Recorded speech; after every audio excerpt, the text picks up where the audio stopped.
kind of go ahead and get into a little story time on how I got all my stuff stolen. What's going on, family? How's everybody doing today? Yo, we are back at it again with another banger. Guys, if you have not already, if you have not already, please do not forget to hit that subscribe button down below, as that helps me out tremendously. Keep pushing out these videos, keep making these videos for you guys, and just keep, excelling in this community and learning as we continue to go down this this landscaping journey, this contracting journey, this pressure washing journey, this journey all in whole, just to get this money, y'all. So if you have not already, please don't forget to hit the subscribe button. As my goal, we just hit 400 subscribers. Now my goal is 5. Y'all, let's get there. Right now we are on a roll. Let's continue just keep pumping these things out and continue going crazy. Right. So as you already know, off the thumbnail of you just clicking this video, how did I recover from losing everything that I had in my business? And let me tell you something, family, that was crucial. So I'm about to go ahead and get into a little story time, right? But back in January, this happened in January, guys, January 3rd of this year, 2025, I had got all my stuff stolen. Everything that I had was gone. I ain't gonna lie, I didn't know how I was gonna recover from it. I didn't know what was gonna go, like what was happening. But we're about to go ahead and get into a little story time on how I got all my stuff stolen. All right. So you already know what I say. If you don't already, I'm not gonna say pen and paper, but I am gonna say relax for this one, because we're about to go ahead and get into a little story time. And then, hey, if you learn a few things too, as far as security, cool. Kind of take what I say and learn from it, and then be like, okay, well, he did this, so I'm gonna do it like this, or whatever the case may be. You may learn a life lesson or two. For those that don't already know, right? I work in IT. All right. And yeah, I do both. So I work in IT, and I have a landscaping business as well that I run. So I'm at work, guys, and guys, we always wake up, another day, another dollar sort of day. I was having a fairly good day, and as far as what I do for work, I travel. So I ended up getting to the airport, and I go ahead and jump on my plane. When I landed, that's when everything had hit the fan for me. So I land, and I start working. I start doing my thing. Moving this, taking care of this, closing out these, making sure just everybody's good at it in a whole, right? I just didn't check my phone when I had got off the plane. But something just said, yo, just check your phone real quick. So I ended up checking my phone and realizing that I had mad missed calls. And before you say who doesn't check their phone, well, I had my phone on airplane mode just for this particular day. I just didn't feel like getting bothered or anything like that. I just wanted to come to work. I was just having one of those days where I just wanted to come to work and just go home. Now I'm not saying I was overstimulated, but just a little bit. Okay, so I take my phone off airplane mode, and I got all these messages coming in and missed calls. And I'm like, oh my gosh, like, why do I have so many messages and missed calls coming through? Like, my phone just ding, ding, ding, ding, ding, ding, ding, ding, ding, ding, ding, ding. So I'm like, whoa, what's going on? So my boy Rico had ended up calling me, and I ended up calling him back. And I'm like, yo, Rick, I just saw like 10 missed calls from you. Like, what's going on? And he was like, yo, did you hear the news? And I was like, what news? What news are you talking about? And he goes, Ponder passed away.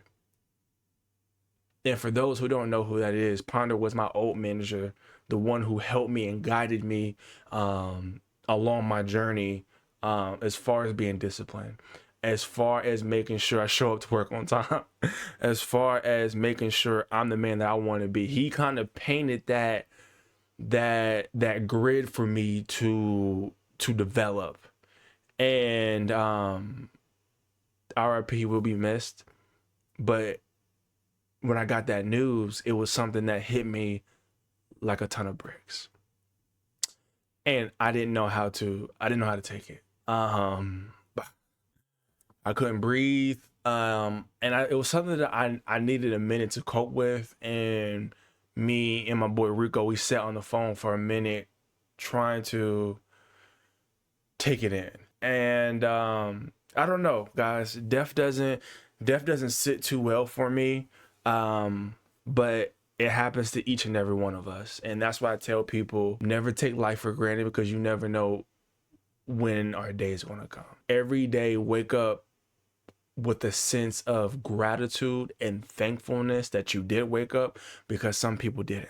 In this particular situation, he didn't.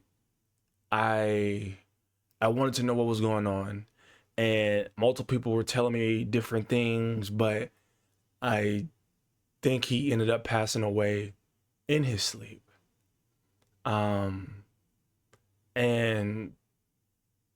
you know, we hear it a lot, we hear it often, but it's one thing to hear it and it's another thing to hear about it. And guys, that was something that just struck my world.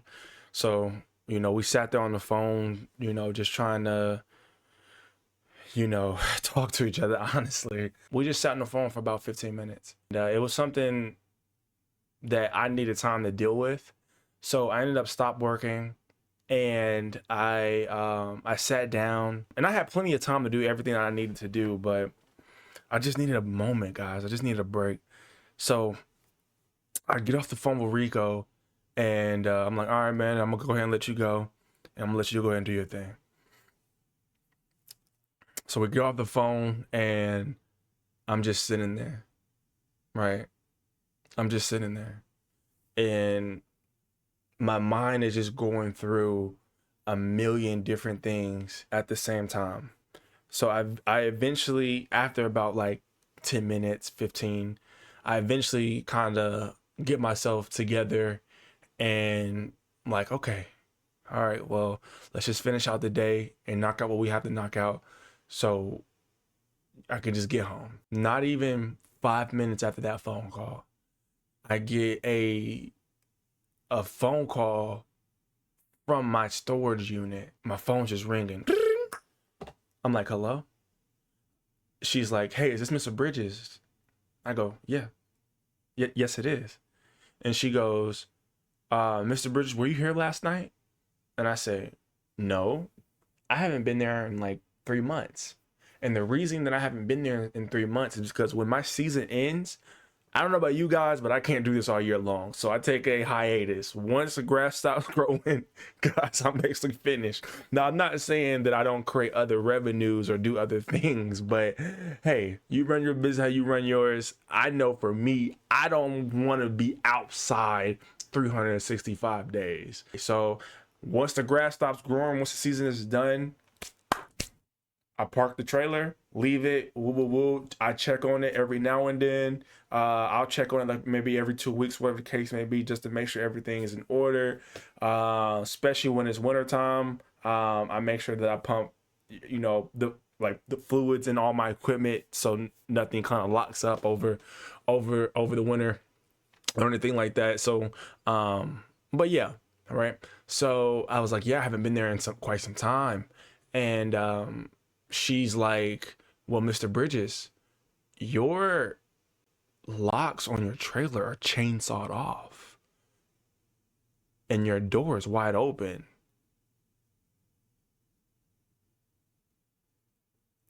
Guys, she kept talking and I couldn't hear nothing that she was saying.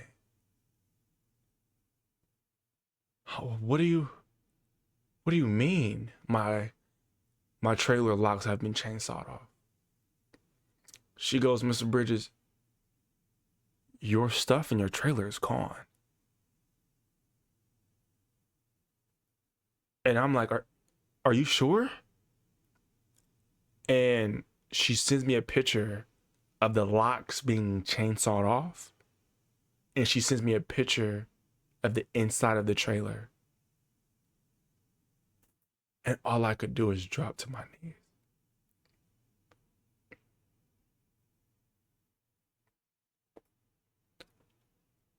All I could do is drop to my knees, guys. And it was bad. It was bad. I already just got off the phone call about a death. Now my world, my life was taken away from me. And that was something that hit me tough. right? Because who would do that? And I know, this world is cruel. I know there's some evil people out there. I know that. But I kept living in a world of why me? And I just couldn't accept it. I was having a super rough day. And I told her I was going to call her back. And when I hung up the phone, I broke down in tears. This is while I'm at work. I broke down in tears. And as I was breaking down, I called Rico back. Because Rico, like I say, he's a good friend of mine. And not trying to trauma dump or put my situation to his and have him in the same emotion I am. I just needed to speak to somebody because I didn't know who to speak to. Like, who do I talk to about this right now? Like, I truly needed somebody. And, he's trying to console me again after we just got done consoling each other. And he helped me through that. He helped me through that. The same 30 minutes, y'all. And he helped me through that. And I got off the phone with him. And I ended up calling my mom and my grandma and the people around me and just letting them know what was going on. I get back on the phone with the lady at my storage unit. And I'm a type of person where, like, things can happen to me and they can be horrible. But at the same time, me sitting here crying about it is not going to fix it. It's not going to, get to a solution. There is no outcome doing nothing. And when you do nothing, don't expect a different outcome in the situation that you are in. So I'm the type of person, I'm like, okay, this sucks, but I can't just leave my trailer doors wide open. I can't leave the little stuff that they did leave behind. They ended up just leaving behind like the brooms, dustpan. Shout out to them for not taking my backpack sprayers. Just like the little miscellaneous things. But the heavy hitting stuff, gone. And I was like, I get back on the phone with her. I'm like, hey, I need y'all to give me a storage unit that I can use just for a little bit until I get back into town. And I think you guys kind of owe me that, considering that my stuff got robbed on your property. I mean, oh man, God forbid I ask for a storage unit so I can move my leftover stuff that got stolen on your property. So she ends up giving me a unit. And I had my best friend, Nasim, go over to my unit and gather all my stuff and move it over to the storage unit that they provided for me. I'm like, okay, cool. I got that situated. I got that together. This is one domino to 100. One domino to 100. All right, cool. Got that knocked out. I call him and I'm like, yo, how's everything going? He's like, yo, we moved everything over. You're good. You're good to go. You're Gucci. And I'm like, oh man, thank you.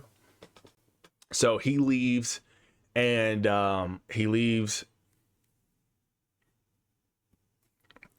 sorry guys. So he leaves and I get off the phone and I'm like, okay, let me just knock out today.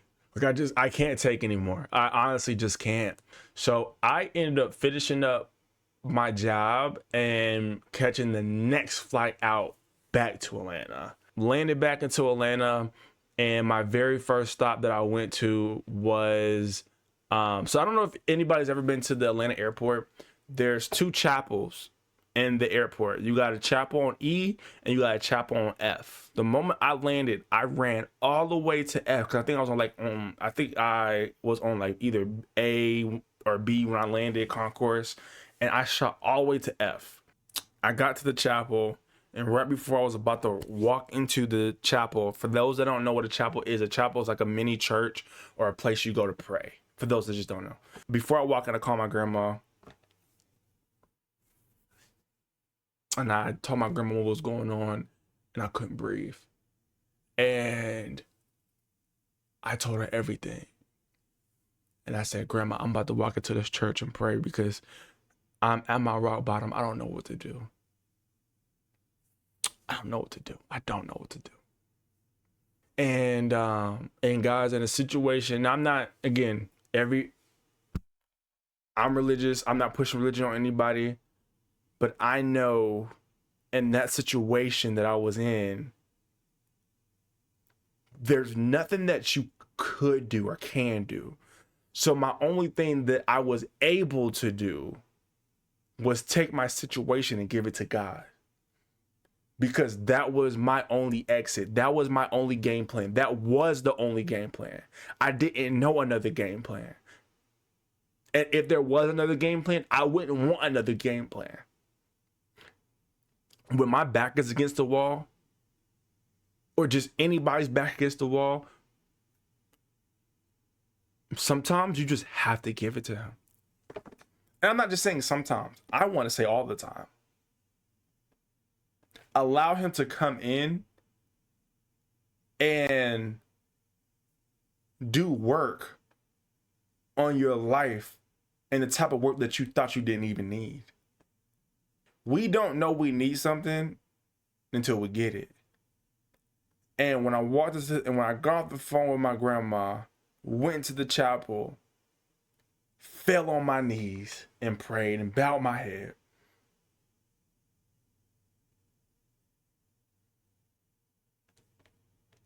I just needed to speak to him. And that was the thing that I needed. I just needed to talk to him. And guys, when I had that conversation, I was probably in there for maybe 8-10 minutes. When I got out,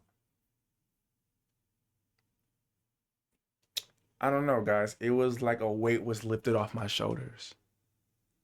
It was like forgiveness. It was like, I don't know, guys. And it's hard for me to explain because when I got out of the chapel and finished praying, I got back on the phone with my grandma and we prayed one more time. And I let it go. I let it go. It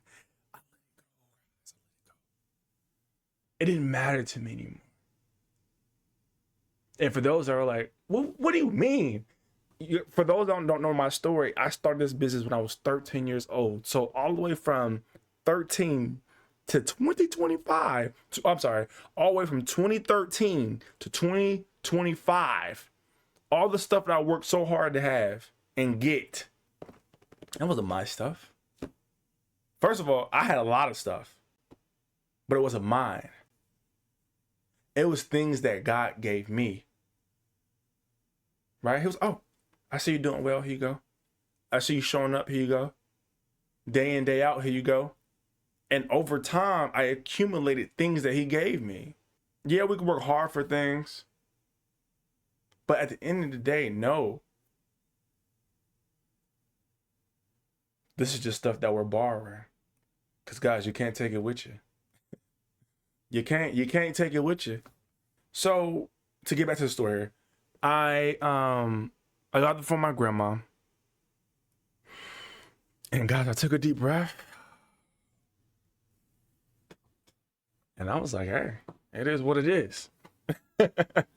No, for real. Like, it is what it is. And I'm not trying to, be like that. It is what it is.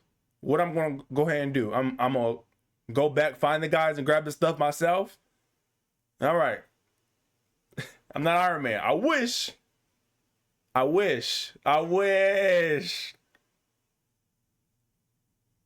things happen, guys. Things happen. It's how you prepare yourself for when things happen. But in that situation, there is not an amount of preparation that you can do to prepare for something like that. Maybe there is. Maybe I'm overthinking it. But for me, I don't know. I have my trailer 24-hour security, gated community, gate locks down after 7 o'clock, 7, 8, something like that. Right? You can't even get in. So how did they get in with a whole truck late at night to haul equipment?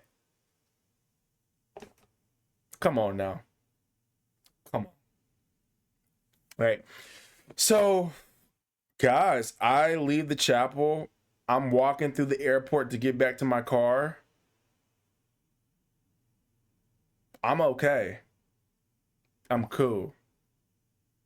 But here's where kind of life ended up kind of taking almost like a downshift. Right? Like a downshift.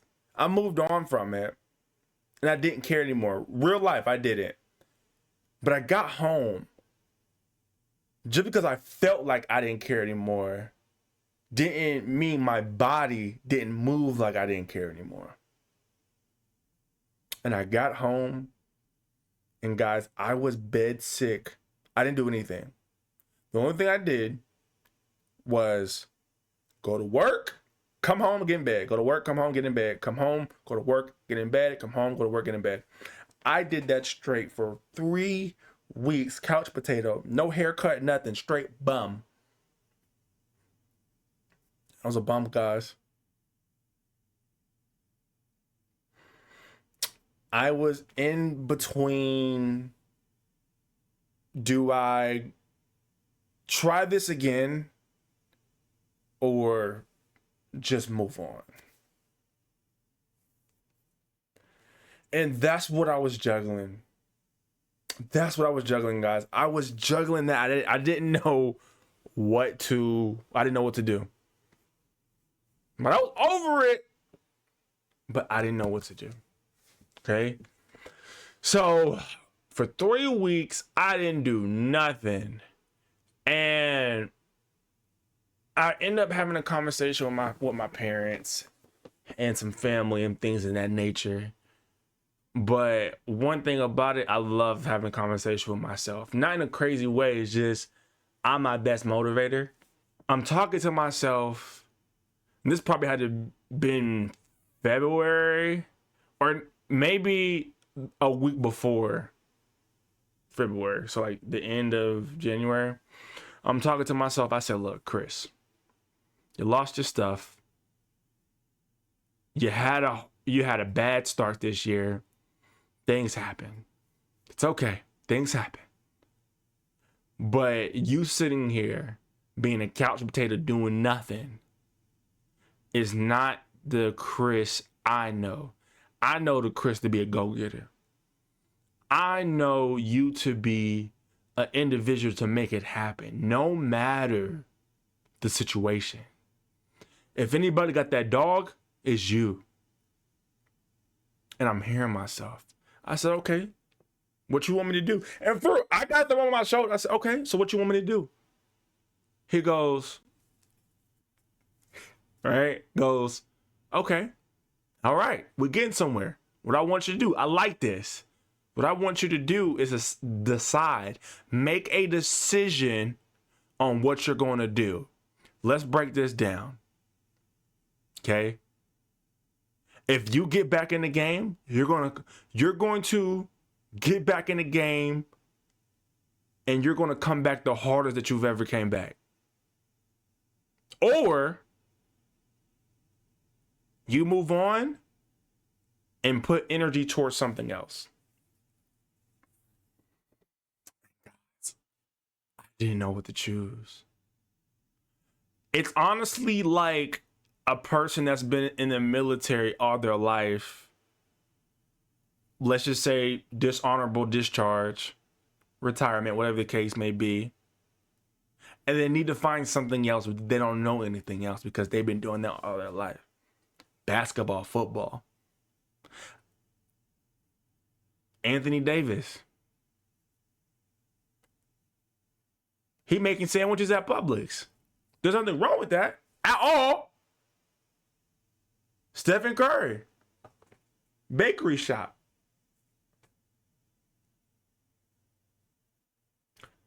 My point is, when you've been doing something all your life, you kind of just know that one thing. And I'm not saying that I can't be diverse or we can't be diverse and go out and learn new things, which you can. But in the situation that I was at, I didn't want to start from zero. Even though I'm at zero. Right? Even though I'm at zero, I knew I just didn't want to. And for me, starting zero is going out, learning a whole new thing, going off nothing.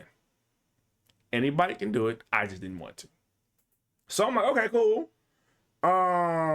You know what? Option A is starting to sound good. Option A is starting to sound fantastic. So if I'm going to come back, how am I going to come back harder than I was? That doesn't make any sense, because I've been in the game for over 10 years now. I had all the fancy equipment, the fancy this, the fancy that, the doohickeys. I had all that. Now it's gone. So how can I come back harder than I ever did? I don't know. You always got to ask yourself a question when things don't. You always got to ask yourself a question when you're kind of in that area of, I don't know. And when you're in a situation like that, I had to figure it out. And, you know, I didn't want to sit on the situation too long. I came in this room. I have a whiteboard right here. And I wrote down goals for 2025, getting my life back and my business. And I wrote down everything that I had to do. Guys, it was probably over 75 things I had to do. From maintenance to the truck, because you can't pull the trailer without the truck. I got to get the trailer together because the chainsaws, the locks are chainsaws, so the doors just flopping all over the place. It was so many things that I had to get together. But I was like, I got to figure it out. So I wrote down every little thing. And guys, I treated it like steps. Steps to the end goal. Steps on where I need to get to. Steps on where I'm going. What are the steps? Don't write out the big goal and be like, okay, this is where I'm at. Guys, all my life I studied goals. One thing I realized about goals is you never look at the big one. But in order to get the big one, you treat it like stairs. Instead of looking like this way, you have to look at it like this way. Okay, you have to look at it like this way. The goal is up here. Where you're at is here. In order for me to get here, I have to climb each and every brick to get to the top. Guys, I never walked into a 2-story house and been at the top of the stairs. It doesn't work like that. You have to build one by one. 1 to get to 2, 2 to get to 3, 3 to get to 4, 4 to get to 6. Okay? I've never walked into a 2-story house and been at the top of the stairs. In order to reach your goal, you have to make micro goals. Micro goals. That's very, very important. So I write out the big goal, and I'll break it down in categories. So we got one big goal, and then what are the categories that I need to achieve to get to this big goal? I'm gonna write maybe like 4 or 3 of them, because the categories, you gotta break them in different time blocks. And then I'm gonna write micro goals under it. So my category was car maintenance, trailer fix up, and then worrying about my clients. Because guys, like I said, we started doing this the last week of January. And if you already know, when does lawn season start? March. Maybe different from other places. I don't know where you're probably watching this video. I started in March. So I have less than a certain amount of time to get all of this done. All of this done. So I'm like, okay, cool. Car maintenance, trailer, worry about my clients. The only reason why, because once we get to March, am I going to be finished? Do I need to reach out to everybody? What's my marketing look like? What I needed to get things in order and get things in place. Fast, quick, and a hurry. Okay? Cool. So I had to put little micro goals underneath the categories. Okay? Car maintenance, cool. I gotta replace the tires. Not only that, I'm gonna put on new brakes and new pads on my tires because I'm pulling a trailer almost every day, so I need to be on top of that. What else? Make sure my lights are good. Make sure my AC's working. Make sure my whatever. I don't care. Whatever it is. Trailer. I need to find a shop. I need to find a shop with good pricing. I need to find somebody that has the locks that my trailer has. Well, a whole bunch. I had to call around to see who's going to do it for what, how, and when they can get it done. I had to find somebody. Well, we're going to get to that client thing last. But creating micro goals is very, very, very important. Never look at the big goal. 3 categories, micro goals, rock out, go crazy. So, beginning of February, I'm rolling. Getting the truck fixed, dropping the trailer off, making errands run, going over here, taking care of this, filling out this paperwork. I know what the question that some of you are asking. When I got my stuff stolen, did I insurance, blah, blah, blah. So I'm a backtrack just a tad bit because I've left something out. When I landed back, the next day I had to go file a police report. So the officer came out, looked at the situation, wrote me up not a citation, but you know what I'm saying, like documented it, wrote it up, because I had to take that and then give it to my insurance. Now we're back where we're at because I left that out. A week before I started, I was dragging my feet on calling the insurance because I was just so nervous of what they're going to tell me. I hear insurance, like it scares me so bad because I hear the horror stories, and I didn't want to call my insurance because I didn't want them to tell me what I paid for all my stuff. I probably had $25,000 worth of stuff in there, and they're gonna like, oh well, Mr. Bridges, we can only cut you $5,000. $5,000, you know, or whatever the case may be, because I know they were going to only cut me what they thought the equipment was worth. That's what I assumed. So I was dragging my feet. I didn't call them till like weeks later. So I eventually reached out to them, and they're like, no, your claim is approved. It's burglary. I'm like, oh, is it? So they're like, yeah, but here's the caveat. I said, what's the caveat? Your plan only covers a certain amount. So we can only cut you, they only cut me like 40% to 50% of the stuff that I had. The other stuff I had to pay out of pocket. So I'm like, oh, word. You ain't say nothing but a word. So I'm like, bet. They cut the check, they sent it through. Cha-ching! I'm like, bet. Lowe's, Home Depot, my landscaping store that I go to, I ain't gonna lie, I'm swiping my card. I'm swiping my card. And I get my stuff. I'm building, like I said, guys, I'm working one day at a time. And I'm not trying to pay attention to the calendar because I don't want to get so caught up in, oh my God, I got 2 weeks left. I got a week left. I got 3 days left. I got a day now. We're in March. Clients are calling. So I didn't want to get so tied up in the days and looking at the calendar and stuff like that. I just want to work and figure it out and get it done. Okay. So where am I at? So yeah, now, like I said, getting the trailer together, I'm getting everything together. Everything's coming back in flotation. But I told myself before, if I get back in the game, I'm coming back harder than I ever did. So what does that mean? All the equipment I had, not only did I bought, but I bought the thing one more up better. So if I had the 1,000, I bought the 2,000, you know, and I bought everything back and better. Everything back and better. Now we're in March. Trailers fixed. Locks. Equipment. All paid for and back. Like I said, and over the time period in weeks, I was building and paying up for the stuff that I wanted to buy and things of that nature.